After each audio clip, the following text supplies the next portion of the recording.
রোজা না রাখায় সবচেয়ে বেশি জাহান্নামে নেয় না, নামাজ না পড়ায় সবচেয়ে বেশি জাহান্নামে নেয় না, ওয়াজ মাহফিলে না আসায় সবচেয়ে বেশি জাহান্নামে নেয় না, দান সাদেকা না করায় সবচেয়ে বেশি জাহান্নামে নেয় না, কোরআন তেলাওয়াত না করায় সবচেয়ে বেশি জাহান্নামে নেয় না।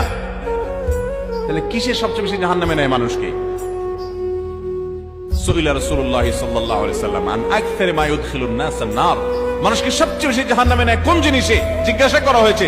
নবীজি বলেছেন দুই জিনিস, আল ফামু ওয়াল ফারাজ, মানুষের জিহ্বা, মুখ এবং লজ্জাস্থান, এই দুইটা অঙ্গ মানুষকে সবচেয়ে বেশি জাহান্নামে নিয়ে যায়। সবচেয়ে বেশি জাহান্নামে নিবে এই দুইটা অঙ্গ। নামাজ পড়ে, দাঁড়িয়েও আছে, কিন্তু ফেসবুকে তলে তলে জেনা করে, চ্যাট করে, এটা তো জেনা। মানে সে কারোর প্রতি আসক্ত, হারাম রিলেশন হয়ে গেছে, এটা মহামারীর আকার ধারণ করে। সবচেয়ে বেশি মানুষ জাহান্নামে যাবে এই পাপের কারণে, অপরাধের কারণে।